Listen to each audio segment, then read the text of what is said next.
STV أي ختم الله به النبوة وحكما لا نبي بعده وأعلن فيه إنما وليكم الله ورسوله والذين آمنوا الذين يقيمون الصلاة ويؤتون الزكاة وهم راكعون ومن يتول الله ورسوله والذين آمنوا فإن حزب الله هم الغالبون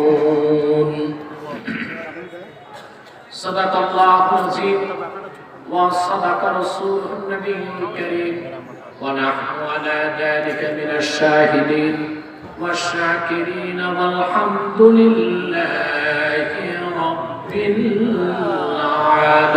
العالمين إن الله وملائكته يصلون على النبي يا أيها الذين آمنوا صلوا عليه وسلموا تسليما اللهم صل على سيدنا وعلى آله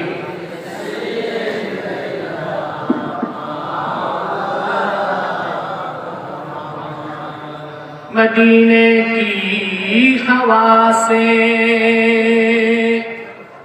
जन्नती बू आती है खाके पाके मदीना में नूरे जन्नत चमकती है अल्लाहुम्मा सल्ले अला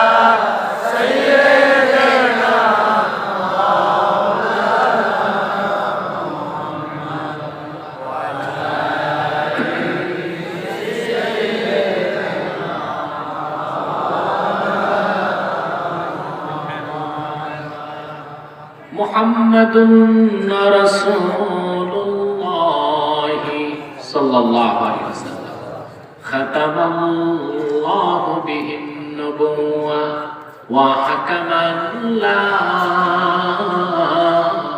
नबिय्य बअदहु बलगल उला बिकमालिही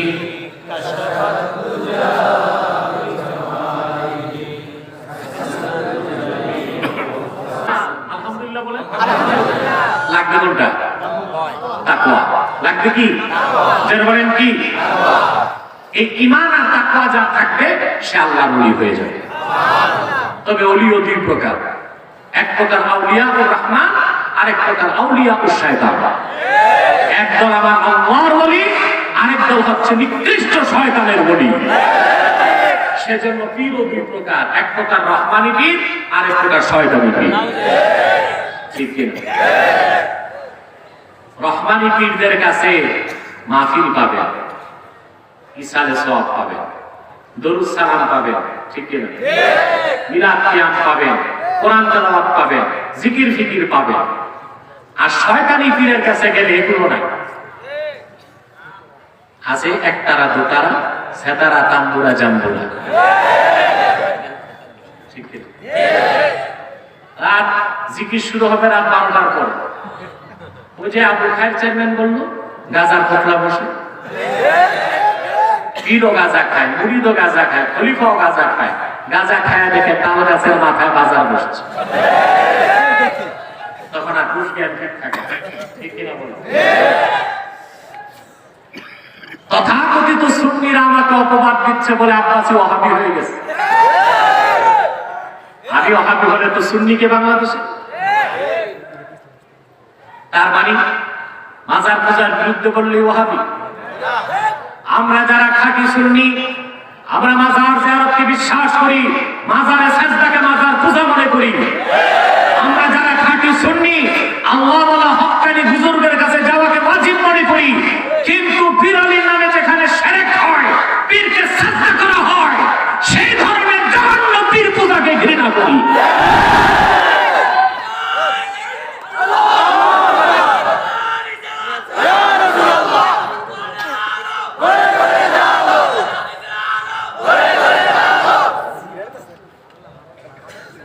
এদের মধ্যে নামাজ নাই, রোজা নাই, ঈমান নাই, আমল নাই, সুন্নত নাই। এরা দাবি করে আশিক রাসূল সুন্নি। আমরা সুন্নত মেনে সুন্নি, তোমরা সিন্নি খাইয়া সুন্নি। ঠিক আছে, আমরা সুন্নত মেনে সুন্নি, সিন্নি খাইয়া সুন্নি। ঠিক আছে। তারপরে কি অবস্থা তাদের ওরসে? সব কথা তো আর চেয়ারম্যান সাহেব বলে না, বলাও তো যায় না। এরাও বলি, কিন্তু শয়তানের বলি। এরাও পীর, শয়তানি পীর। ঠিক কিনা? তাহলে আমরা ব্যাখ্যা পেলাম অলি শব্দের তিনটা অর্থ: অভিভাবক, সাহায্যকারী, বন্ধু। ইমাম ফখরুদ্দিন রাজি তাফসীর কবীরে ব্যাখ্যা করেছেন তিনটা অর্থের মধ্যে সমার্থক, কোন বৈপরীত্য নাই, কোন দ্বন্দ্ব নাই। যিনি সাহায্য করেন তিনি তো অভিভাবক হন, যিনি অভিভাবক হন তিনি অধীনস্থকে ভালোবাসেন। আল্লাহ রাব্বুল আলামিন বলেছেন, ইন্নামা ওয়ালিয়্যুকুমুল্লাহু ওয়া রাসূলুহু ওয়াল্লাযীনা আমানু। সুবহানাল্লাহ। মুসলমানগণ, তোমাদের অভিভাবক হলেন আল্লাহ, তোমাদের অভিভাবক মুহাম্মদ সাল্লাল্লাহু আলাইহি সাল্লাম। আর মুহাম্মদ সাল্লাল্লাহু আলাইহি সাল্লামের উম্মতের মধ্যে যারা নামাজ পড়ে আর নামাজে থেকে যাকাত দিয়ে দেয়। এই অংশটা বুঝে গেছেন? কথা বলেন। মামানার সাথে তো বুঝে, তো এই জন্য কয় না, বাকি আছে বুঝ। আর সাধারণ মানুষ বলতেছে বুঝে গেছে। নামাজ শেষ করলেন, যাকাত দিলেন, এটা তো সহজ কথা। নামাজে থেকে যাকাত দেওয়া, এটার মধ্যে কিছু বুঝার বিষয় আছে। তাফসীর ইবনে আবি সাউদ, তাফসীর তাবারি, তাফসীর কবীর, আল হাবিব আল ফাতাওয়া, চারটা কিতাবে দেখেছি আমি। হযরত আলী রাদিয়াল্লাহু তাআলা একদিন মসজিদ নববীতে নামাজ পড়তেছে। নামাজটা ছিল নফল নামাজ। কি নামাজ? কি নামাজ? হযরত আলী নামাজ পড়ছেন। এমন সময় এক ভিক্ষুক যে হযরত আলীর কাছে বললেন, আতিনি লিল্লাহি শাইআ, তুমি আল্লাহর খুশির জন্য আমারে কিছু দান করো। ভিক্ষুকদের কিন্তু সময় টময় নাই। ঠিক কি? এর কোনো সময় থাকে না। হযরত আলী নামাজ পড়তেছেন আর উনি নামাজের মধ্যে যে বলে, আতিনি লিল্লাহি শাইআ, আল্লাহর জন্য আমারে কিছু ভিক্ষা দাও। ভিক্ষুকরা পারে না, মুর্দার খা কাটটায় ভিক্ষা চায়।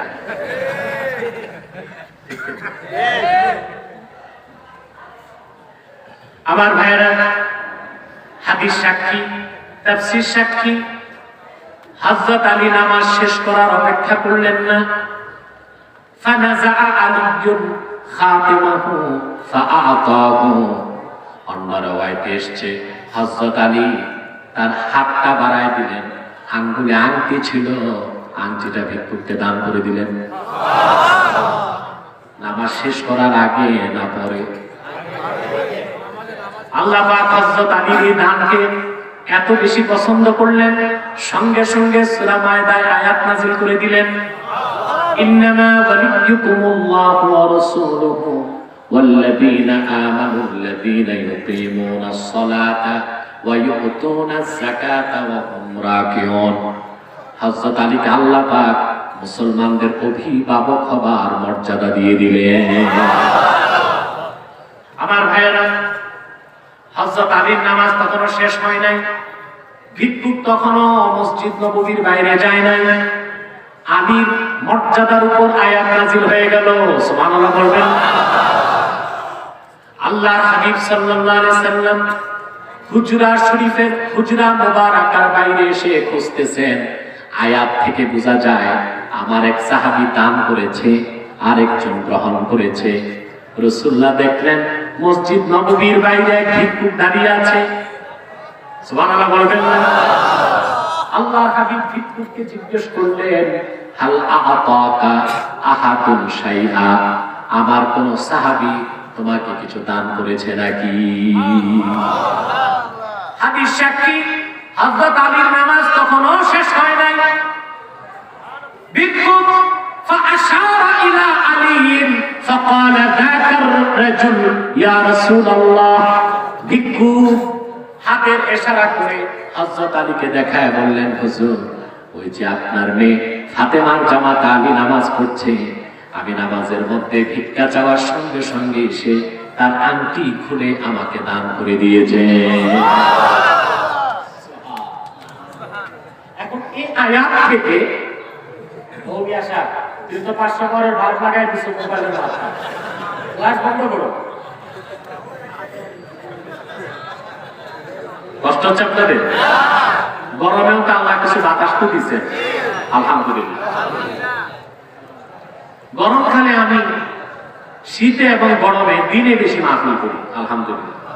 আজকে আমার দিনে মাহফিল ছিল আপনার মুন্সিগঞ্জ, বুঝলেন? একবার ভাবছিলাম ওদিক থেকে চলে আসি আপনাদের এদিক নেমে যাবো, পরে ভাবলাম আমাকে তো রাত 10টার আগে দিবেন না, এত আগে এসে বসে বসে করবোটা কি, এর চেয়ে ভালো বাড়িতে চলে যাই, একটু বিশ্রাম নেওয়া। প্রিয় ভাই বন্ধুগণ, এখন আল্লাহর কোরআনের আয়াত থেকে আপনি কি মেসেজ নেবেন খেয়াল করেন। আমরা কিন্তু সারা রাত ওয়াজ শুনি, কোনো মেসেজ নিয়ে বাড়ি যাই না, ঠিক আছে?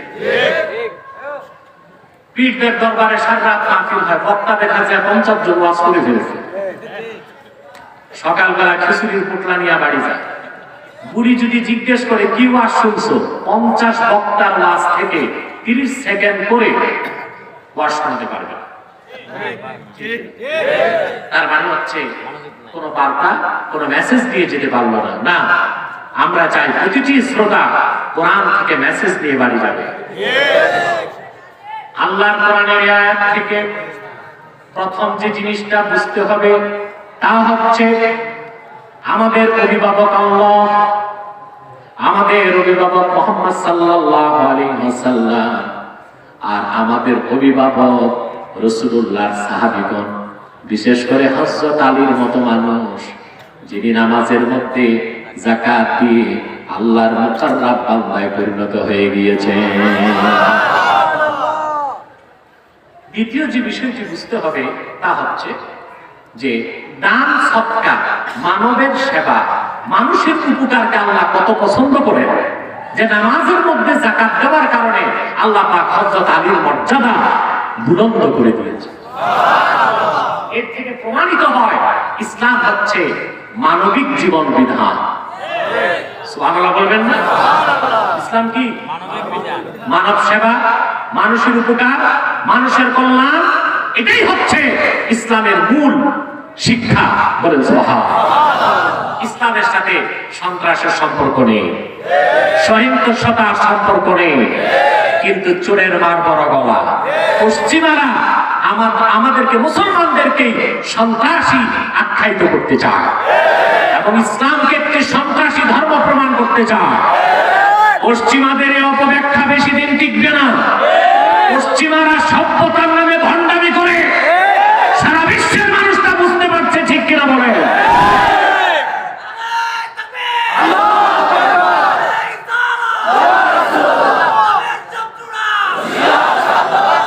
প্রিয় ভাই বন্ধুগণ, ইসলামের বিরুদ্ধে বিশ্বব্যাপী এই অপপ্রচারের মূল হোতা হচ্ছে গণতন্ত্রের ফেরিওয়ালা, তথাকথিত সন্ত্রাস বিরোধী যুদ্ধের নেতা যুক্তরাষ্ট্র। ঠিক কিনা? ওরা যে কত বড় সন্ত্রাসী দেখেছেন আপনারা ক্যাপিটাল হিলে, ওদের ক্ষমতার তালা বদলে ট্রাম্প যখন হেরে ড্রাম হয়ে গেল, বাইডেন ক্ষমতায় বসবে, ওদের সবচেয়ে অভিজাত যে সংস্থা ক্যাপিটাল হিলে ওরা মারামারি লাগছে, মারামারিতে জায়গায় 4 জন শেষ। আমি ভাবলাম আহারে বাংলাদেশের ভাইরাস আমেরিকায় গেল কেন? পরে ভাবলাম যে না, ওরা আমাদের চেয়ে খারাপ। আমাদের গুলিস্তান যাত্রাবাড়ি ফুটপাত এইরকম মারামারি হয় না, ওদের ক্যাপিটাল হিলে যে মারামারি হয়েছে, ঠিক কিনা? চোরের মার বড় গলা। ওরা আবার বলে মুসলমানকে সন্ত্রাস। যুক্তরাষ্ট্র সারা পৃথিবীতে ওয়ার এগেইনস্ট টেরোরিজম, সন্ত্রাসের বিরুদ্ধে যুদ্ধ ঘোষণা করেছে। সবচেয়ে বড় সন্ত্রাস হচ্ছে যুক্তরাষ্ট্র। ইসলামপন্থীদের দ্বারা পৃথিবীতে কোন রক্ত ঝরে নাই। পৃথিবীর ইতিহাস সাক্ষী দেয়, প্রথম বিশ্বযুদ্ধে, দ্বিতীয় বিশ্বযুদ্ধে পৃথিবীতে প্রত্যক্ষ পরোক্ষ ভাবে 1 জন 2 জন নয়, 16 কোটি মানুষ নিহত হয়েছে। সেই যুদ্ধ কোনো মুসলমান করে নাই, করেছে পুঁজিবাদী আর সমাজবাদীরা। অমুসলিমরা করেছে, খ্রিস্টানরা করেছে, বৌদ্ধরা করেছে। ইসলাম ও মুসলমানের দ্বারা পৃথিবীতে রক্তপাত হয় নাই, ঠিক কিনা বলে?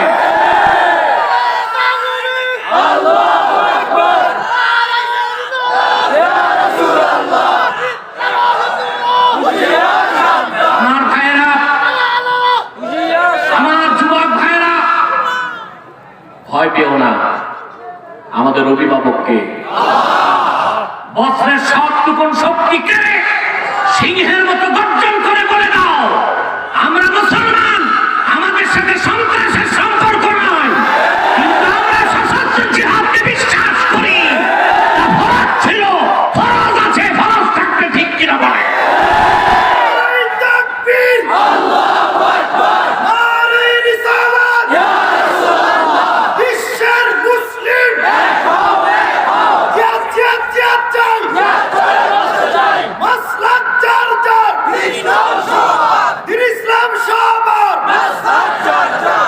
প্রিয় ভাই বন্ধুগণ, ইসলাম হচ্ছে মানবিক জীবন বিধান। ইসলামের কাজই হচ্ছে মানুষের কল্যাণ। কি সে মুসলিম হোক, কি সে অমুসলিম হোক। সুবহানাল্লাহ বলবেন।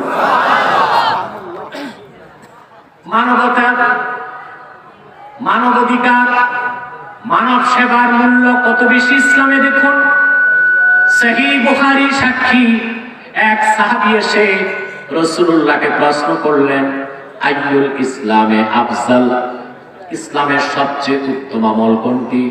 নূর নবী সাল্লাল্লাহু আলাইহি ওয়াসাল্লাম জবাব দিলেন, তুতইমুত তাআমা ওয়া তাকরাতুস সালাম আলা মান আরাফতা ওয়া মান লাম তারিফ। তুমি ক্ষুধার্ত মানুষকে খাওয়াবে, আর যাকে চিনো আর চিনো না সালাম দিবে। এটাই হলো ইসলামের সবচেয়ে উত্তম আমল। বলেন সুবহানাল্লাহ।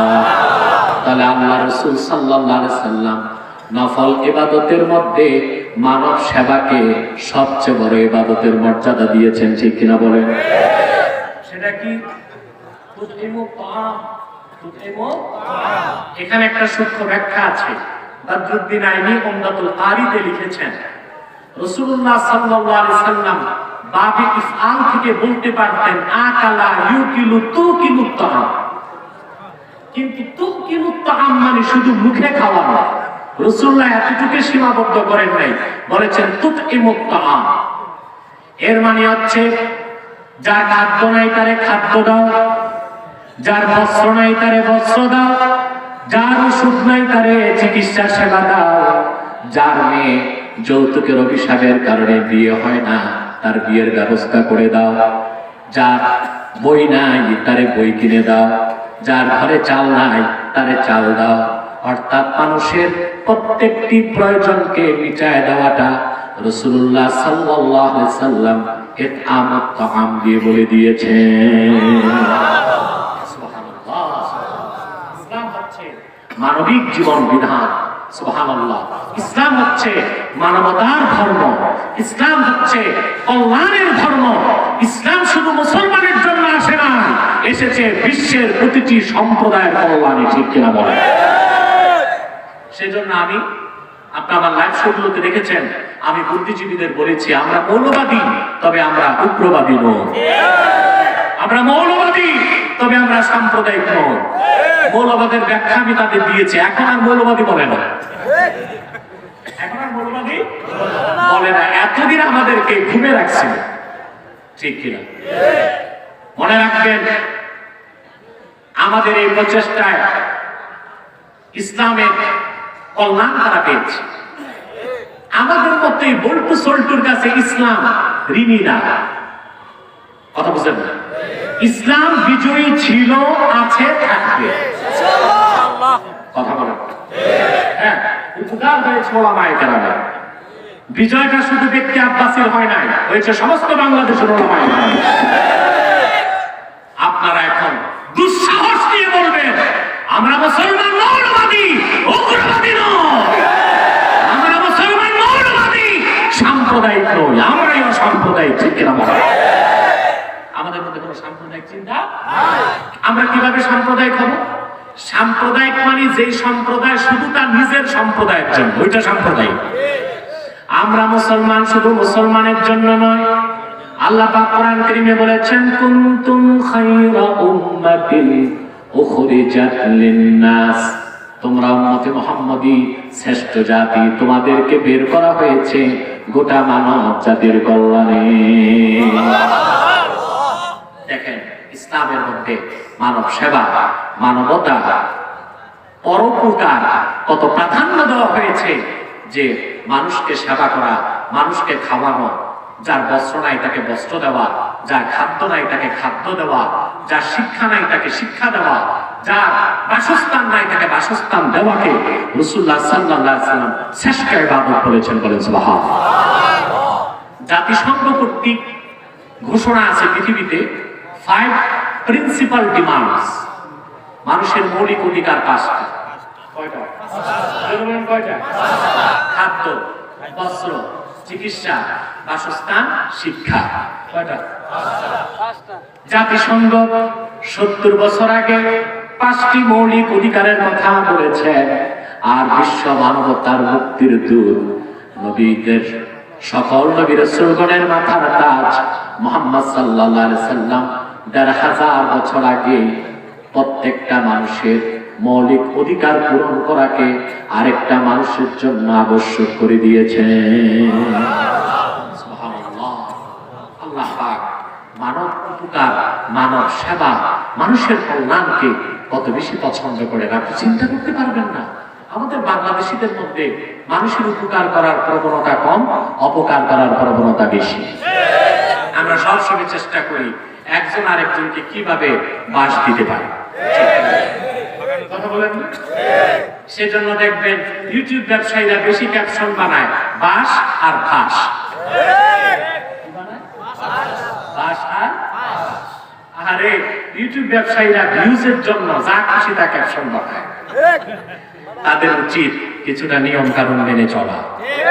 শুধু ভিউজটাই উদ্দেশ্য হবে না, আল্লাহ দ্বীনের খেদমতটাও যেন উদ্দেশ্য হয়, ঠিক কিনা বলেন?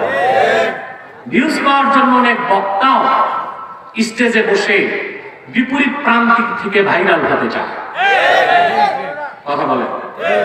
বিপরীত প্রান্তিক থেকে ভাইরাল হতে চায়। এইরকম সস্তা জনপ্রিয়তা কোন হক্কানি আলেমের কাম্য হতে পারে না। এটা হয় বাজারি বক্তাদের কাম্য, ঠিক কিনা? যেভাবে খুশি সেভাবে ভাইরাল হয়ে যাওয়া। আর আল্লাহ যাকে কবুল করেন তাকে ভাইরাল করতে হয় না, আল্লাহর পক্ষ থেকে সে ভাইরাল হয়ে যায়, বলেছে। এই জন্য আমার দেশের বক্তাদেরকে আমি নসিহত করি, সস্তা জনপ্রিয়তার পিছনে দৌড়ায় না, আর ওয়াজের নামে টাকার পিছনে দৌড়ায় না। যদি আল্লাহর দ্বীনের মহব্বতে কাজ করে যাও, দুনিয়াও পাবা, আখিরাতও পাবা, ঠিক কিনা বলো? হাদিস সাক্ষী, আল্লাহ পাক যখন কোন মানুষকে ভালোবাসেন, জিবরিলকে সিদরাতুল মুনতাহায় ডাক দেন, সুবহানাল্লাহ বলবেন। তারপরে আল্লাহ পাক বলেন, জিবরিল আনা উহিব্বু ফুলান আপনা ফুলান, আমি অমুকের পুত্র অমুককে মহব্বত করি, ফা আহিব্বাহ, তুমিও তাকে ভালোবাসো। জিবরিল তখন আসমানে ফেরেশতাদেরকে ডাক দিয়ে বলেন, ইন্নাল্লাহা ইউহিব্বু ফুলান আপনা ফুলান ফা আনা উহিব্বুহু ফা আহিব্বুহ। আল্লাহ পাক অমুকের পুত্র অমুককে ভালোবাসেন, আমি জিবরিলও তাকে ভালোবাসি, তোমরাও ভালোবাসো। ফায়ুদাউ লাহুল কবুল, ফেরেশতারা যখন ভালোবাসা শুরু করে দেয় আসমানে, বান্দাটা দুনিয়ায় কবুল হয়ে যায়। তখন আর মসজিদে ভাইরাল করতে হয় না, বলে না। আর বক্তা যেগুলো মেকআপ টেকআপ করে হিজড়াদের মতো আলতা, মাস্কারা, কাজল, পাউডার, সোনো লাগায়া শুধু হাতের চুড়ি আর মাথার খোপা বাকি এই বিপরীত প্রান্তিক থেকে ভাইরাল হতে চায়, তারা আসলে নির্বুদ্ধিতার পরিচয় দিচ্ছে। এদেশের মানুষ বিপরীত প্রান্তিক থেকে যারা ভাইরাল হয় তাদেরকে 1 বছর, 2 বছর, 3 বছর পর ফেলে দেয়। সত্যিকার দ্বীনের খাদেম ও দায়ী যারা, তাদেরকে বাংলার মানুষ পছন্দ করে, ঠিক কিনা বলে? আমার ভাইরা, সেজন্য বলছি, মানুষের উপকার করবেন, অপকার করবেন না। কথা বলেন। কিন্তু আমাদের অভ্যাস কি? উপকার তো করতে পারি না, চেষ্টা থেকে কিভাবে অপকার করা যায় না। আল্লাহ তাআলা সবচেয়ে বেশি পছন্দ করেন মানুষের সেবাকে, মানুষের উপকারকে। সুবহানাল্লাহ বলেন। যার খাদ্য নাই তাকে খাদ্য দিবেন, যার বস্ত্র নাই তাকে বস্ত্র দিবেন, যার বাসস্থান নাই তাকে বাসস্থান দিবেন। পারবেন ইনশাআল্লাহ? মিশকাত শরীফের হাদিস, রাসূল করিম সাল্লাল্লাহু আলাইহি ওয়াসাল্লাম একদিন সাহাবায়ে কেরামকে বললেন, ইন্না ফিল জান্নাতি গুরাফা ইউরা যুহুরুহা মিন বুতুনিহা ওয়া বুতুনুহা মিন যুহুরিহা। আল্লাহর জান্নাতের ভিতর কিছু কামরা আছে। সুবহানাল্লাহ বলেন। কে কে ঘুমালে একটু হাত উঠান। সবার থেকে জ্ঞান করতে ঠিক আছে, সব কনসেন্স, নন কনসেন্স নাই। ভাই বন্ধুগণ, রাসূলুল্লাহ সাল্লাল্লাহু আলাইহি ওয়াসাল্লাম বললেন, জান্নাতের ভিতরে কিছু কামরা আছে, যে কামরাগুলোর ভিতর থেকে বাহির দেখা যায়, বাহির থেকে ভিতর দেখা যায়। সুবহানাল্লাহ বললেন। فقام أعرابي فقال لمن هذا يا رسول الله। একদিন সাহাবী দাঁড়ায় গেলেন, তিনি বললেন, হুজুর, এতদিন জান্নাতের কথা শুনতাম, আজকে জান্নাতের বিশেষ কামরার কথা শুনলাম। এই কামরাগুলো আল্লাহ কারে দান করবে?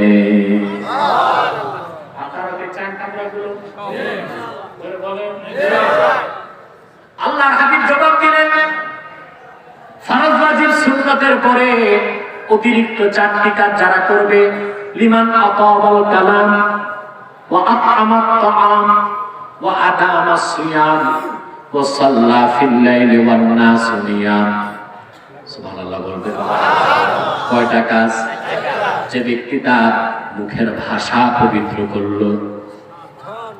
আমাদের মুখের ভাষা অধিকাংশ মানুষের অপবিত্র। আমাদের ভাষা যে কি হইতে পারে, সংসদের অধিবেশনে আমরা শুনতে পাই, এক নেতা আরেকটা তার 14 গোষ্ঠী উদ্ধার করে, কে 20 বছর আগে তার সিন্ধুক চুরি করছে, এই ইতিহাস বলে। যে মরে পচে হাড্ডি মাটির সাথে মিশে গেছে, এরকম মৃত মানুষদেরকে আমরা সংসদে তুলে আনি। এই হচ্ছে আমাদের মুখের পবিত্রতা, ঠিক কিনা? না, আমরা কথা বলবো ভালো কথা, কারো সমালোচনা করবো সেটাও ঘটনামূলক হতে পারে, ঠিক কিনা বলেন? রাসূলুল্লাহ সাল্লাল্লাহু আলাইহি ওয়াসাল্লাম বলেছেন, লিমান আতাবাল কালাম, যে তার কথাকে পবিত্র করলো, ওয়া আত'আমাত তাআম, মানুষকে খাওয়ালো, ওয়া আদামাস সিয়াম, বেশি নফল রোজা করলো, ওয়া সাল্লা ফিল লাইলি ওয়ান নাসু নিয়াম, নামাজ পড়লো তখন, লোকেরা ঘুমায় থাকলো যখন। এই 4টা কাজ যে করবে, বিশেষ করে মানুষের উপকার করবে, আল্লাহ পাক থেকে বেহেশতে সেই কামরাগুলো দান করবে। করবেন মানুষের উপকার? ইনশাআল্লাহ বলে না। যার খাদ্য নাই তাকে খাদ্য দিবেন, যার বস্ত্র নাই তাকে বস্ত্র দিবেন, যার চিকিৎসা সেবা নাই তাকে চিকিৎসা দিবেন, যার ঘর নাই তাকে ঘর দিবেন। রাসূলুল্লাহ সাল্লাল্লাহু আলাইহি ওয়াসাল্লাম আপনার উপর এটা ওয়াজিব করে দিয়েছেন। আল্লাহর হাবিব ইরশাদ করেছেন, আমার যে ধনাঢ্য উম্মত রাতের বেলা পেট ভরে খেয়ে পরিতৃপ্তির নিদ্রা ঘুমায়, কিন্তু তার প্রতিবেশী যদি ক্ষুধায় থাকে, কালকে আমাদের দিন আমার সে উম্মত আমার সুপারিশ পাবে না। আপনি পেট ভরে খেয়ে ঘুমাবেন, আর আপনার পাশের প্রতিবেশী না খেয়ে ঘুমাবে, আপনি কেন তার খোঁজ নিলেন না, তার সন্ধান নিলেন না, তার খাদ্যের ব্যবস্থা কেন করলেন না? সেই জন্য আল্লাহর কাছে আপনাকে জবাবদিহি করতে হবে, ঠিক কিনা বলেন? হাদিস সাক্ষী সুনান তিরমিজির হাদিস, আল্লাহর হাবিবের এক সাহাবী 3 দিন রোজা রাখলেন, পানি ছাড়া কিছু খেতে পান নাই। ইফতার করেছেন পানি দিয়ে, সেহরি করেছেন পানি দিয়ে। 3 দিন পর আর তিনি পারেন না। আরেক ধনী সাহাবীর কাছে এসে বললেন, ভাই 3 দিন যাবত রোজা রাখতেছি, জিহ্বায় পানি ছাড়া কিছু দিতে পারি নাই, যদি আপনি আমাকে আজকে রাতে মেহমানদারি করেন আমার জন্য ভালো হবে। সাহাবী বললেন, ঠিক আছে, আপনি আসবেন। সেই সাহাবী বাড়ি এসে তার স্ত্রীকে জিজ্ঞেস করলেন, বাড়িতে খাদ্য কি পরিমাণ আছে? স্ত্রী বললেন, কেন? তিনি বললেন, আমি আল্লাহর হাবিবের এক সাহাবীকে, ক্ষুধার্ত সাহাবীকে দাওয়াত করেছি রাতে। স্ত্রী বললেন, প্রাণপ্রিয় স্বামী, ঘরে আছে একজনের খাদ্য, আমরা আছি 3 জন, আমি, তুমি, আমার স্বামী, ছোট বাচ্চা, 3 জন ঘরে আছে, খাদ্য আছে একজনের। সাহাবী কি বললেন? অবাক হয়ে যাবেন মুসলমান। সাহাবী তার স্ত্রীকে বললেন, নব্বিনিস সাবিয়া ক্বাবলা সালাতিল ইশা, ইশার নামাজের আগে বাচ্চাটারে ঘুম পাড়ায় দিও। আজকে রাতে আর তার খাবারের দরকার নাই, মেহমান খাবে। ফালাম্মা ক্বারাবতুত তাআম ফাতফাইস সিরাজ, খাদ্যের খাজাঞ্চা তুমি যখন রাসূলুল্লাহর সাহাবীর সামনে এনে রাখবা, কৌশলে বাতিটা নিভাই দিও, কারণ সাহাবী খাবার সময় আমাদের 2 জনকে যদি রাখে আমরাও খাই, তার খানায় টান পড়ে যাবে, তিনি 3 দিন কিছু খান নাই। ঘরটা অন্ধকার করে দিও, আমরা দূরে বসে স্বামী স্ত্রী খালি প্লেটে খাবারের ভান করব। তৃপ্তির সাথে নূর নবীর সাহাবী পেট ভরে বাড়ি যাবেন।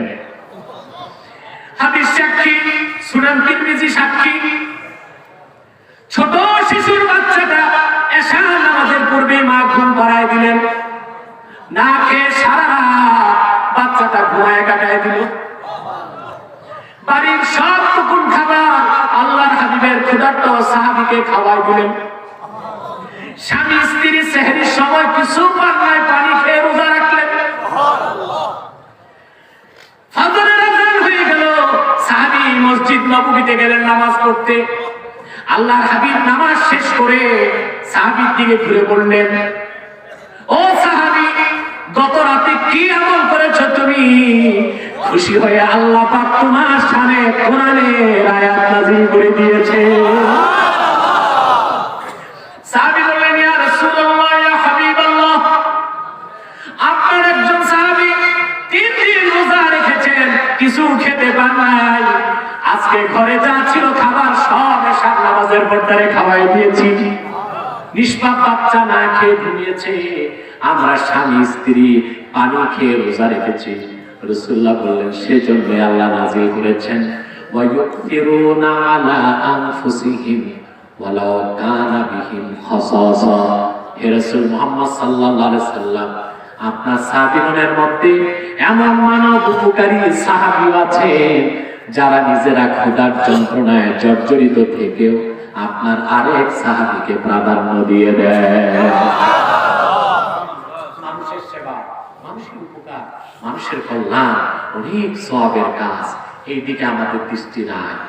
তবে আমরা দাওয়াত পানি করি, কেমন যে করি তা তো জানেন আপনারা।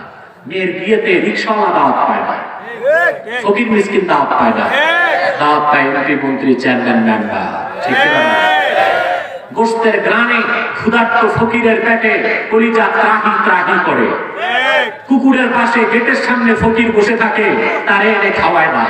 ফকির অপেক্ষায় থাকে ধনী মানুষগুলো যাবে, চুষে খাওয়া হাড্ডিগুলো চেটে খাবে পারে। তোমার এই বিয়েতে আল্লাহ তুমি 50 জন ধনী মানুষের সাথে 10 জন মিসকিনকে খাওয়ায় দাও, আল্লাহ খুশি হয়ে যাবে। তোমার সন্তানের দাম্পত্য জীবন কল্যাণময় হয়ে যাবে, ঠিক কি না?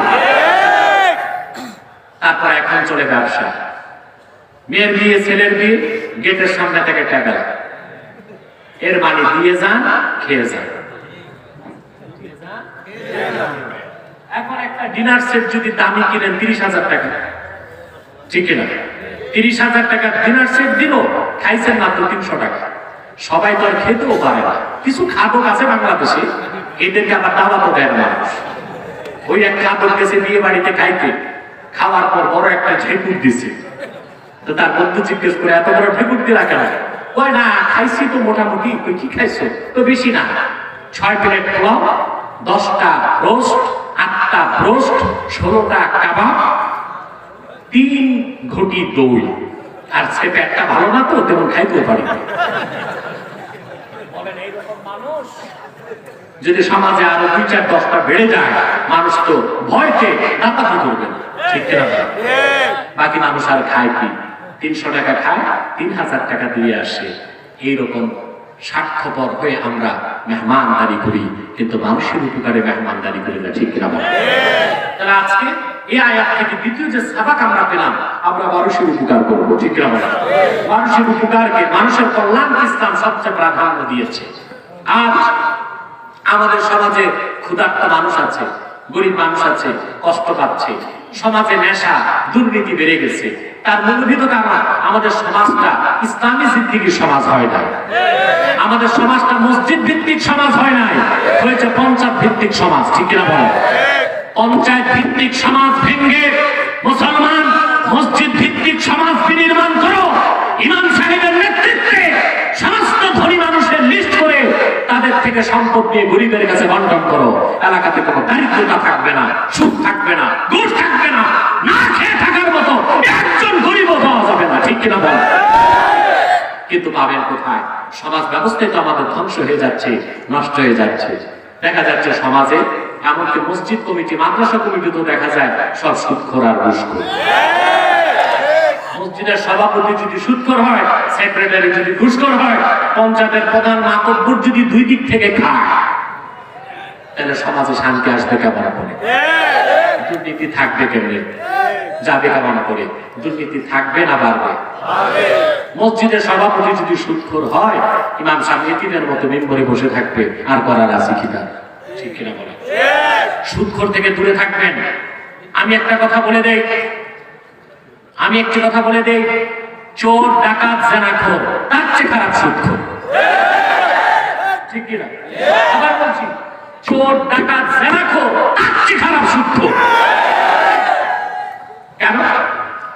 হাদিস সাক্ষী, আকলু দিরহামিন মিনার রিবা আশাদ্দু মিন সালাসিন ওয়া সালাসিনা জানিয়াতান ইয়াজনিহা আর-রাজুল। 1 দিরহাম সুদ খাওয়া, আরব আমিরাতের 1 দিরহাম বাংলাদেশের 22 টাকা। এই 22 টাকা পরিমাণ সুদ খেলে 33 বার জিনা করার চেয়ে বড় গুনাহ হবে। আমার দেশে দেখা যায় সুফিরা দাঁড়িয়ে আছে, জুব্বা আছে, কুর্তা আছে, পীরের মুরিদ সমানে সুদ খায়। ছেলে একটা সিঙ্গাপুর, একটা মালয়েশিয়া, বুড়ার নাই কাজ, টাকা আসে আর টাকা সমাজে বিলা। সুদ খায় না, ইন্টারেস্ট। ও এই তো চেয়ারম্যান বলতেছে এই গ্রামে সুদের ব্যবসা বেশি। সুদের বিরুদ্ধে সামাজিক আন্দোলন গড়ে তোলেন। সুদখোরকে মসজিদ, মাদ্রাসা, পঞ্চায়েতে কোনো পদ দিবেন না। সুদখোরকে দাওয়াত করবেন না, সুদখোরের দাওয়াত খেতে যাবেন না। আমিন ইনশাআল্লাহ। তাহলে আমার ভাইয়েরা, সমাজ যদি ঠিক করতে চান, পঞ্চায়েত ভিত্তিক সমাজ করবেন না, মসজিদ ভিত্তিক সমাজ। মসজিদ ভিত্তিক যখন সমাজ হবে, নেতৃত্ব দিবে কে? ইমাম সাহেব। সুবহানাল্লাহ বলবেন। ইমাম সাহেবকে নেতা বানাবেন কখন? ইমাম সাহেবের দোষ ধরতে ধরতেই তো আপনাদের জান শেষ। নিজে পেশাব করে পানি নেয় না, দূরবীনটা ইমামের দিকে, পানি নিছে কিনা, ঢিলা নিছে কিনা, বা লাফালাফি করছে কিনা। আলেম ওলামার দোষ ধরা বন্ধ করো। আলেম ওলামা আছে বলেই বাংলাদেশ এখনো বেঁচে আছে। বাম রামদের সমস্ত আক্রোশ আলেম ওলামার প্রতি, ঠিক কিনা বলে?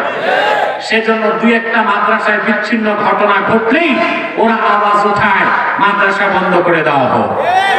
2-1টা মাদ্রাসার বিচ্ছিন্ন ঘটনা আর 2-1জন চরিত্রহীন লম্পট শিক্ষকের কারণে সারা বাংলাদেশে যারা মাদ্রাসা বন্ধের স্লোগান দিচ্ছে, তারা হচ্ছে দিল্লির গোলাম, ইসরায়েলের গোলাম, ইহুদিদের গোলাম। বাংলাদেশে তোমাদের খায়েশ পূরণ করতে দেওয়া হবে না। সবচেয়ে বেশি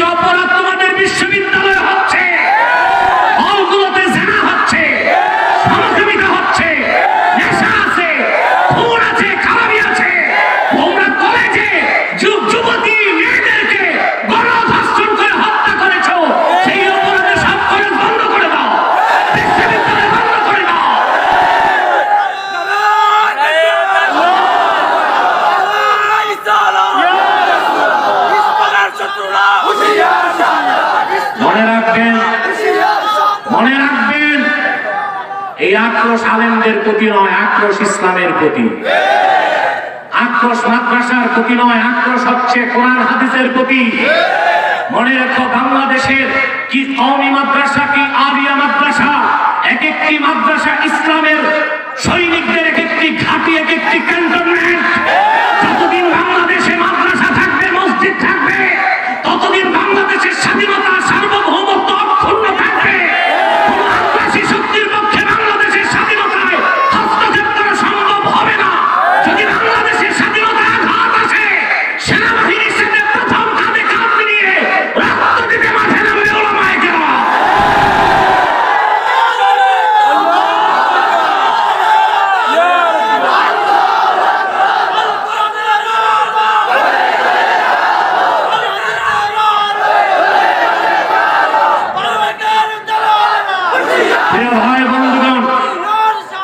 আমরা আল্লাহর কোরআন থেকে দ্বিতীয় সবক পেলাম, সমাজ হতে হবে, মানুষের উপকার করতে হবে, সমাজ সেবা করতে হবে, ইসলামী জিন্দেগির সমাজ গঠন করতে হবে। পঞ্চায়েত ভিত্তিক সমাজ নয়, মসজিদ ভিত্তিক সমাজ চাই।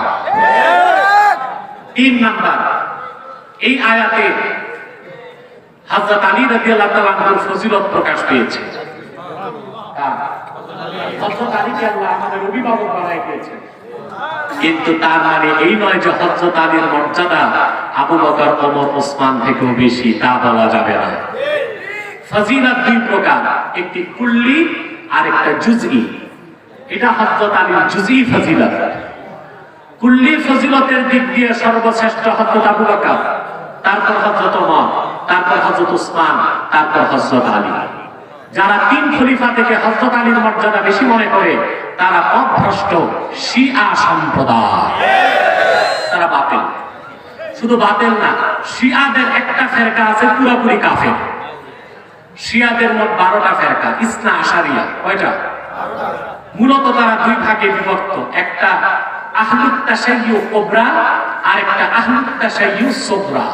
একদল বড় শিয়া আর একদল ছোট শিয়া। যারা বড় শিয়া আহলুত তাশাইয়্যু কুবরা, তাদেরকে আমরা কাফের বলি, কারণ তাদের আকীদায় জঘন্য কুফর আছে। কি রকম কুফর? তাদের লেখা কিতাব উসুলে কাফি, কি না? তাদের আকীদার কিতাব, সেখানে তাদের আকীদা লেখা আছে ইরতাদ্দান নাসু বাদা ওয়াফাতিন নবী সাল্লাল্লাহু আলাইহি ওয়াসাল্লাম ইল্লা আলী। আল্লাহ রাসূল দুনিয়া থেকে বিদায় নেওয়ার পরে আলী ছাড়া সব সাহাবী মুরতাদ হয়ে গেছে। সেই কুখ্যাত রাফিজি শিয়াদের কাফের বলা ছাড়া উপায় আছে? 2, বর্তমান ইরান থেকে তারা কোরআন কারীম ছেপেছে, ওখানে একটা সূরার নাম দিয়েছে সূরাতুল ওয়ালায়া। নাউজুবিল্লাহ বলুন। কোরআন কারীমে 114 সূরায় ওয়ালায়া নামে সূরা আছে? এটা কোন সূরা জানেন? সূরা আল-বাশার আছে 8টা আয়াত, তারা একটা আয়াত নিজেরা ঢুকাইছে। আলাম নাশরাহ লাকা সাদরাক ওয়া ওয়াদা'না আনকা ওয়িজরাক আল্লাযী আনকাযা যাহরাক ওয়া রাফা'না লাকা যিকরাক ওয়া জা'আলনা আলিয়ান সাহরাক। একটা ঢুকাইছে হযরত আলীর সাথে। আল্লাহর কোরআনে যারা বাড়ায় কমায়, ওরা কাফের কিনা বলেন? তার বাস্তব আপনারা পেয়েছেন কুখ্যাত শিয়া ওয়াসিম রেজভির বক্তব্যে ভারতে। এই শিয়া সম্প্রদায়ের কুখ্যাত কাফেরটা ভারতের আদালতে রিট করেছে কোরআন থেকে 26টা আয়াত নিষিদ্ধ করার জন্য। কুখ্যাত রাফিজি সাহাবায়ে কেরামের দুশমন, কুখ্যাত কাফের শিয়া সম্প্রদায়। মনে রাখিস, শুধু ভারত নয়, সারা দুনিয়ার কাফেররা মিলেও আল্লাহর কোরআনের 26টি আয়াত নয়, একটি আয়াত নয়, একটি শব্দ নয়, একটি অক্ষর নিষিদ্ধ করার ক্ষমতা রাখে না।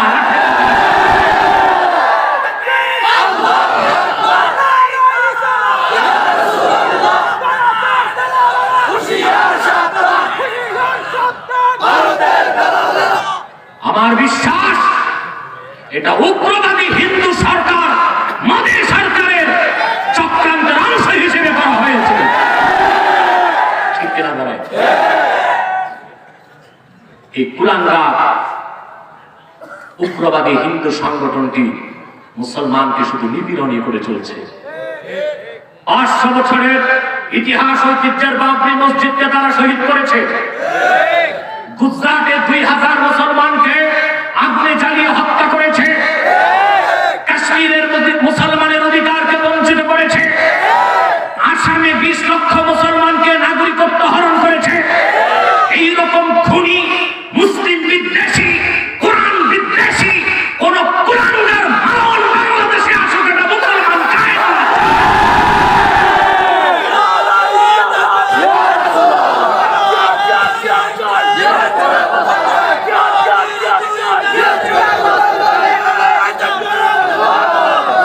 আমার প্রিয় ভাই বন্ধুগণ, স্বাধীনতার স্থপতি বঙ্গবন্ধু শেখ মুজিবুর রহমানের জন্ম শতবার্ষিকীতে আমরা তার জন্য প্রাণ খুলে দোয়া করি, ঠিক কিনা? ইসলামের পক্ষে তিনি যে কাজগুলো করে গিয়েছেন, ইসলামিক ফাউন্ডেশন এবং বাংলাদেশকে ওআইসি সদস্যভুক্ত করেছেন, আমরা সেজন্য তার জন্য দোয়া করি। কিন্তু তার সেই আনন্দ ঘন মুহূর্তে কোন মালাউন এসে এদেশের মুসলমানের পরিচয় রক্ত ঝরা, এটা আমরা চাই না। এই মালাউন আসতেছে আর করোনা বেড়ে গেছে। অতএব করোনা মুক্ত বাংলাদেশের জন্য মালাউনকে আসা বন্ধ করতে হবে, কারণ মালাউন কা বাচ্চা কবি নাহি আচ্ছা, মালাউন কা বাচ্চা কবি নাহি আচ্ছা। আমরা আল্লাহর কাছে দোয়া করি, আমরা সংঘাত চাই না, আমরা রক্তপাত চাই না, আমরা দোয়া করতে পারি, ঠিক কিনা বলেন? যেন এই গজবটা এসে করোনা না বাড়ে। আমাদের দোয়ার কারণে হতে পারে তার আশা বন্ধ হয়ে যাবে। তাহলে ভাই সাহেব, আমরা ওয়াসিম রেজভির এই কোরআন বিরোধী সিদ্ধান্তের চরম ঘৃণা প্রকাশ করছি। সাথে সাথে কুখ্যাত শিয়া সম্প্রদায়ের গোবরটা ফাঁস হয়ে গেছে, যে আসলে তারা কোরআন কারীমের অসংখ্য আয়াতকে বিশ্বাস করে না, ঠিক কিনা বলেন? সেজন্য আমি বলে থাকি, না বুঝে আরবের বিরোধিতা করবেন না। আরব কেন ইরানের বিরোধিতা করে? এটাই কারণ ইরানের কুখ্যাত শিয়া সম্প্রদায় আসলেই ইসলামের দুশমন। সেজন্য মধ্যপ্রাচ্যে ইসলাম ও মুসলমানের প্রথম শত্রু ইসরায়েল, দ্বিতীয় শত্রু হচ্ছে ইরান। আমরা ইসরায়েলের ধ্বংস চাই, ইরানের পতন চাই। প্রিয় ভাইরা, অতএব হযরত আলীর শান অনেক বেশি, কিন্তু সেই শান বলার ক্ষেত্রে 3 খলিফার শানকে খাটো করার সুযোগ নাই। দ্বিতীয় আয়াতে পরের আয়াতে আল্লাহ পাক বলেন, ওয়া মান ইয়াতাওয়াল্লাল্লাহা ওয়া রাসূলাহু ওয়াল্লাযীনা আমানু ফাইন্না হিজবাল্লাহি হুমুল গালিবুন। যারা আল্লাহকে অভিভাবক মানে, মুহাম্মদ সাল্লাল্লাহু আলাইহি সাল্লামকে অভিভাবক মানে, আর মুহাম্মদ সাল্লাল্লাহু আলাইহি সাল্লামের উম্মতের মধ্যে ঈমানদারকে নেতা বানায়, তারাই আল্লাহর দল, তারাই বিজয়ী হবে। এবার আসেন, ভূমিকাতে আমি একটা প্রশ্ন করেছিলাম, পৃথিবীতে আমরা 57টি রাষ্ট্রের মালিক, সংখ্যা আমরা 200 কোটি মুসলমান, 70% খনিজ সম্পদ আমাদের কাছে। তারপর আমরা কেন মার খাচ্ছি? আমাদের সব আছে, শুধু নেতা নির্ধারণের ক্ষেত্রে আমরা ভুল করে ফেলেছি। ইমানদারকে নেতা বানাই নাই। আমাদের 57টি মুসলিম রাষ্ট্রের অধিকাংশ রাষ্ট্রের নেতাই মুনাফিক। একটি বাস কোম্পানিগঞ্জ থেকে চট্টগ্রাম যাবে, কোথায়? 40টা সিট আছে। কতটা সিট? 40টা। এখন দামি দামি বাস বের হয়েছে, ঠিক কিনা? আমি বিদেশে বাসে উঠেছি, বিশেষ করে আরবে গেলে বাসে চলি, ও তো মার্সিডিজ বেঞ্জ, খুব দামি বাস, ঠিক কিনা? বাংলাদেশে আমার বাসে ওঠার সুযোগ হয় না। তো কিন্তু সব বাসে, দামি দামি বাসের পিছে লেখা থাকে সড়ক পথে বিমানের ছোঁয়া। ডায়লগটা এখন কমন, যে বাসের দরজা জানালা নেই ওটার পিছনে লেখা আছে সড়ক পথে বিমানের ছোঁয়া। এখন একটা কমফোর্টেবল বাস, টপ মোস্ট কমফোর্টেবল, খুব দামি বাস, কোম্পানিগঞ্জ থেকে যাবে বলে সিট কয়টা? 40টা সিট। প্রথম 20টা সিটে বসেছে 20 জন শায়খুল হাদিস, তারপর 10 সিটে 10 মুহাদ্দিস, তারপর 10 সিটে দেশের বড় 10 জন পিসা। পুরা বাসে 40 জন প্যাসেঞ্জারের সবই আউলিয়ায়ে কেরাম। কিন্তু চালক যিনি ড্রাইভার, সে আসনে বসানো হলো এক ইয়াবাখোর মাতাল ড্রাইভার। কথা বলেন, এটা তো কুমিল্লা পার হওয়ার পর হয়ে যাবে খালে, নয় যাবে ডালে। মনে রেখো মুসলমান, বিশ্ব মানচিত্রে 57টি রাষ্ট্রের মালিক আমরা, 200 কোটি মুসলমান আমরা, 70% সম্পদ আমাদের কাছে, আমাদের লক্ষ লক্ষ মসজিদে আযান হচ্ছে, মাদ্রাসায় তেলাওয়াত হচ্ছে, ওয়াজের মাহফিল হচ্ছে, কিন্তু এটাই বাস্তব সত্য। 57টি মুসলিম রাষ্ট্রের অধিকাংশ নেতা চালকের আসনে যারা, সব মাতাল, পশ্চিমাদের গোলাম, কোরআন সুন্নাহর আদর্শে তারা বিশ্বাস করে না, মানবরচিত শয়তানি আদর্শে তারা বিশ্বাসী বলেই মুসলমান আজকে মার খাচ্ছে দিকে দিকে, কি সিরিয়াতে, কি লিবিয়াতে, কি আফগানে, কি কাশ্মীরে, কি ফিলিস্তিনে, প্রত্যেকটি জায়গায় আজ মুসলমানের রক্ত ঝরছে। 57টি মুসলিম রাষ্ট্রের নেতাগুলো যদি ইমানদার হতো, ইমানদারের নেতৃত্বে যদি 57টি মুসলিম রাষ্ট্র একত্রিত হতো, অমুসলিম শক্তিকে মারতে অস্ত্র লাগতো না। 200 কোটি মুসলমান পেশাব করলে সব আটলান্টিক আর প্রশান্ত মহাসাগরে বেশি। আমার ভাই সব, আমার ভাই সব, হাসার কিছু নাই, মনোযোগ দেন। আপনার মসজিদে যিনি ইমাম সাহেব, উনি কিন্তু নেতা, কিন্তু এটা ইমামতে সুগরা, এটা ছোট নেতাগিরি। এটা কি মসজিদ পর্যন্ত? এই নেতা নির্বাচনে আপনাদের কত সাধনা, 6 মাস সার্কুলেশন দেয় যে অমুক মসজিদে ইমাম ও খতিব লাগবে, কামেল পাস, দাওরা পাস, মুফতি পাস, 200 সন্তানের জনক, বিবাহিত। আরে বিয়ে করাটা একেবারে ইমাম সাহেবের জন্য ফরজ বানিয়েছে। নিজেরা যে ক্লাবে বদমাশি করে সমস্যা নেই, কিন্তু ইমাম সাহেব হইতে হবে 2 সন্তানের জনক এবং বিবাহিত হইলে ভালো, কিন্তু বিয়ে করেন সমস্যা কি? ইমামতিতে কোনো সমস্যা নেই, বুঝলেন? তারপরে 6 মাস সার্কুলেশনের পর আসে বিভিন্ন ইমাম সাহেব, ইন্টারভিউ নেয়। ইন্টারভিউ নেয় কি কোনো আলেম আসে না, আল্লামা সভাপতি, আল্লামা সেক্রেটারি, যে নিজের জুমার নামাজ ছাড়া একত্র নামাজ পড়ে। আল্লামা সভাপতি, তারপর একজন ইমাম সাহেব রাখে। একটা ছোট ইমাম, ছোট নেতার ক্ষেত্রে কত বাজ বিচার করলেন, কিন্তু সমাজে, পঞ্চায়েতে, রাষ্ট্রে, বড় বড় জায়গায় যাদের নেতা বানাচ্ছেন তাদেরকে তো পরীক্ষা করেন না। তাদের অধিকাংশ ইমান নাই, বেনামাজি, সুদখোর, ঘুষখোর, খুনি এবং দুর্নীতিবাজ। যেদিন এই মানসিকতার পরিবর্তন করতে পারবেন, আবার মুসলমান আপনাদের উত্থান ঘটবে। কাফের মুশরিক মার দিতে আসবে না, তাদের মার আপনারা প্রতিরোধ করতে পারবেন। ঠিক আছে, আল্লাহ পাক যেন তৌফিক দান। আমিন। আল্লাহু আযীম ওয়া সাদাকা রাসূলুহুন নবিয়ুল কারীম ওয়া নাহনু আলা যালিকা মিনাশ শাহিদিন ওয়াশ শাকিরিন আলহামদুলিল্লাহি রাব্বিল আলামিন। অনেক রাত হয়ে গেছে, আমি আর কষ্ট দিচ্ছি না, বসেন, উঠতে বলি নাই। আচ্ছা, একটি লোক উঠবেন না, ইউটিউবার তোমরা বসে যাও, সব বসে থাকো। প্রিয় ভাই বন্ধুগণ, আমি আর আপনাদের কষ্ট দিচ্ছি না, আমি শুধু আপনাদেরকে আমাদের প্রিয় সংগঠনের পক্ষ থেকে দুটো কথা বলব। আমাদের প্রিয় সংগঠন তাহরিকে খাতমে নবুয়ত বাংলাদেশ সারা দেশে খাতমে নবুয়তের আন্দোলন করে যাচ্ছে, আলহামদুলিল্লাহ। এটা আপনারা জানেন। খাতমে নবুয়তের আন্দোলনের গুরুত্ব কি, তাৎপর্য কি, কি প্রয়োজন, তা আপনাদেরকে একবার না বহুবার বুঝিয়েছি। আমি আপনাদের কলেজ মাঠে 14 বছর এসেছি। কত বছর? এবারও আমার কমিটি চেয়েছিল, কিন্তু তাদেরকে দেই নাই বাকনগরে দেওয়ার কারণে। কলেজ মাঠের জায়গাটা বাকনগরকে দিয়ে দিছি, সেজন্য কলেজ মাঠ এবার বঞ্চিত হয়ে গেছে। কথা বুঝেন না? সে যাই হোক, কিন্তু খায়ের চেয়ারম্যানই বেশি মজবুত ভাবে দাবি করছে হুজুরকে এনে দাও, সেজন্য কলেজ মাঠের সুযোগটাই আমি এখানে করে দিয়েছি। কলেজ মাঠের যাই দায়িত্ব ওটা আব্দুল কুদ্দুস বুঝবে, এটা সে তার ঘাড়ে নেবে। ওই চেয়ারের পিছে না নিচে? ভাই বন্ধুগণ, আমি বহুবার উঠতে বলি নাই, বসেন।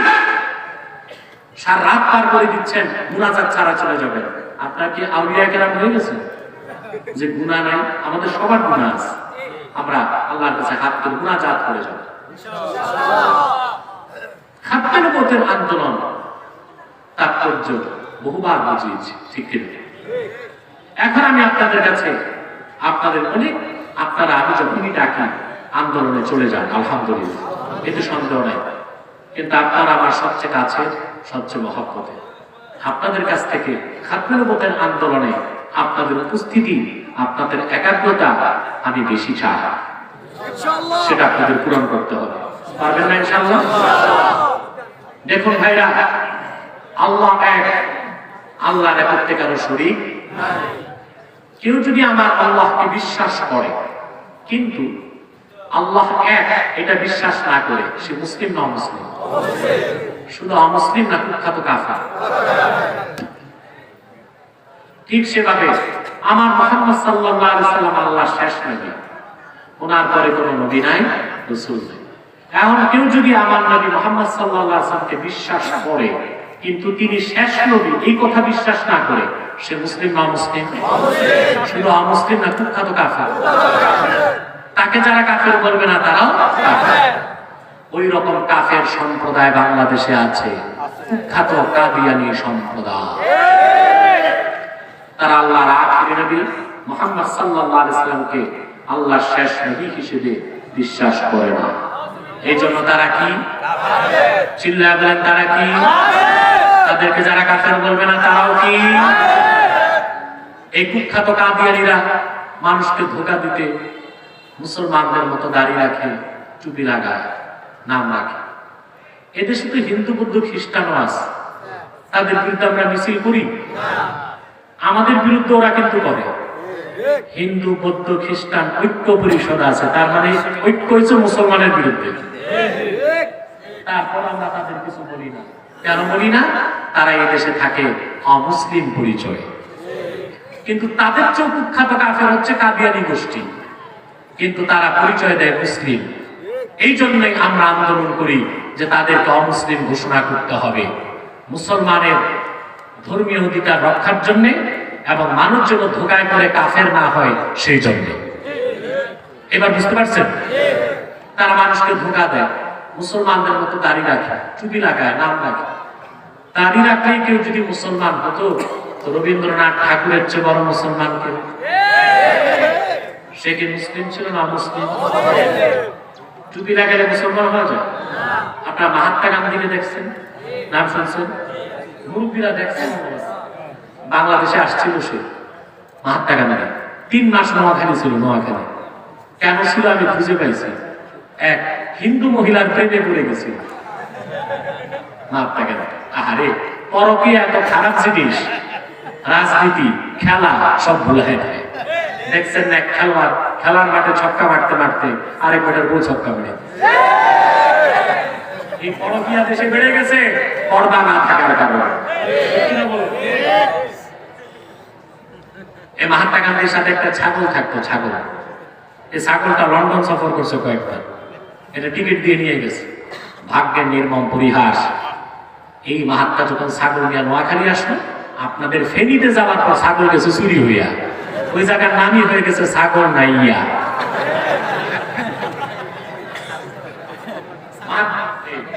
এই মহাত্মা গান্ধী এত লম্বা টুপি লাগে, মুসলিম ছিল না মুসলিম?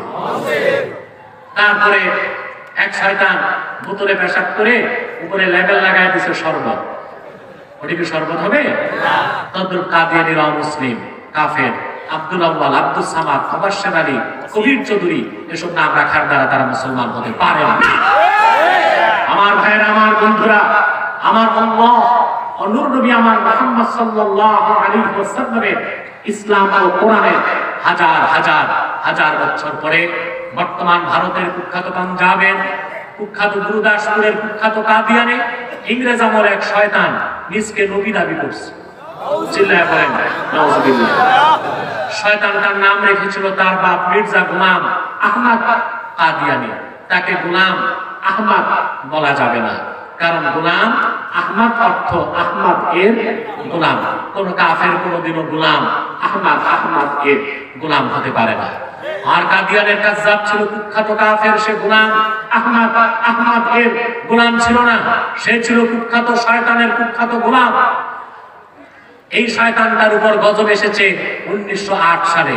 যখন গজব এসেছে, কাদিয়ানের কাযযাব মিথ্যা নবুয়তের দাবিদার মির্জা গোলাম শয়তান কাদিয়ানী 1908 সালে ধ্বংস হয়ে কুখ্যাত জাহান্নামের কুখ্যাত কুকুরে পরিণত হয়েছে, তার অনুসারীরা ধ্বংস হয়েছে। বর্তমানে কিছু কাদিয়ানী বাংলাদেশে আছে যারা ইসলাম ও মুসলমানের বিরোধিতা করে চলছে। সারা দেশে তারা একটি দুইটি নয়, 100 সেন্টার করে ফেলেছে। আপনাদের কুমিল্লাতে অনেকগুলো সেন্টার করে ফেলেছে। তারা তাদের আস্তানাকে বলে মসজিদ। কখনো তাদের আস্তানাকে মসজিদ বললে ঈমান থাকবে না। হিন্দু বৌদ্ধ খ্রিস্টানদের আস্তানা যেমন মন্দির, গির্জা, প্যাগোডা, কাদিয়ানীরা যেহেতু কুখ্যাত কাফের, তাদের ইবাদত, তাদের উপাসনালয়ও ওই রকম শয়তানি আস্তানা, মসজিদ বলার কোনো সুযোগ নাই। তারা মানুষকে ধোঁকা দিতে নাম পরিবর্তন করে করে মিথ্যা পরিচয় দেয়। কখনো নিজেদের পরিচয় দেয় আহমদী জামাত, কখনো বলে আহমদিয়া জামাত, কখনো বলে আহমদী সম্প্রদায়, কখনো বলে আহমদিয়া সম্প্রদায়, কখনো বলে আহমদী মুসলিম জামাত, কখনো বলে আহমদিয়া মুসলিম জামাত। সাবধান, যত কাদিয়ানী ছিল আছে থাকবে, তারা কেউ আহমদী জামাত নয়, আহমদিয়া জামাত নয়, আহমদী সম্প্রদায় নয়, আহমদিয়া সম্প্রদায় নয়, আহমদী মুসলিম জামাত নয়, আহমদিয়া মুসলিম জামাত নয়। তারা শয়তানি জামাত, কুখ্যাত জাহান্নামের কুখ্যাত কুকুরের দল। আমাদের সকল দলের একটাই দাবি, অনতিবিলম্বে স্বাধীন বাংলায় শয়তান কাদিয়ানীদেরকে রাষ্ট্রীয়ভাবে অমুসলিম ঘোষণা করতেই হবে, করতেই হবে, করতেই হবে। এই দাবি আদায়ে যদি জানমাল দিতে হয়, তাহরিকে খাতমের বাংলাদেশের ব্যানারে কারা কারা প্রস্তুত আছেন হাত তুলুন। তাদেরকে অর্থনৈতিক সহযোগিতা করবেন না, করবেন? করেন আপনারা? করেন। প্রাণ, সিজান, আরএফএল তাদের, প্রথম আলো, ডেইলি স্টার, কালের কণ্ঠ, এগুলো তাদের। এগুলো ধরবেন না, কিনবেন না, বেচবেন না, মনে থাকবে। আরেকটি সম্প্রদায় বাংলাদেশে মাথা চাড়া দিয়েছে বর্তমানে, এটার নাম হিজবুত তাওহীদ। এটা একটা বাতিল আকীদার দল, নামটা সুন্দর, কাজ খুব খারাপ। তাদের আকীদা দাজ্জাল বলতে কিছু নাই। তাদের আকীদা ঈসা যে আকাশ থেকে নামবে কোরআনে এসেছে, তারা এটা অবিশ্বাস করে। তারা বলে নামাজ হচ্ছে শরীর চর্চা, ওযু থাকলেও চলবে, না থাকলেও চলবে। তারা বলে যুবক যুবতী যদি একমত হয়, বিয়ে ছাড়াও দৈহিক সম্পর্ক হতে পারে। এইরকম বাতিল একটা কুফরি জামাত হচ্ছে হিজবুত তাওহীদ। এর থেকে দূরে থাকবে। আমাদের প্রিয় সংগঠন তাহরিকে খাতমের বাংলাদেশ সারা দেশব্যাপী কাজ করে যাচ্ছে। আপনারা কাজ করবেন। আপনাদের কোম্পানিগঞ্জে, তারপরে মুরাদনগর, দোনোটা শাখায় কাজ করছে তারা। এখানে আলেমরাও আছেন, মুহাদ্দিস মাওলানা ইসমাইল সাহেব আছেন, আলহামদুলিল্লাহ উপদেষ্টা হিসেবে দায়িত্ব পালন করছেন। বাঙ্গুরার মাওলানা আশরাফ সাহেব সহ অনেক আলেম ওলামা কাজ করছেন আমাদের সংগঠনের সাথে। আপনারাও করে যাবেন ইনশাআল্লাহ। এখানে আছেন মাওলানা জাহাঙ্গীর সাহেব, জাহাঙ্গীর সাহেব। আমি ওনাকে মুরব্বী আলেম, তিনি আমাদের সংগঠনের সাথে তিনি থাকবেন। এই মসজিদের তো তিনি খতিব। এখানে 22 তারিখ জিকির মাহফিল শুরু হয়েছে আলহামদুলিল্লাহ, আমাদের সংগঠনের পক্ষ থেকে, তরিকার পক্ষ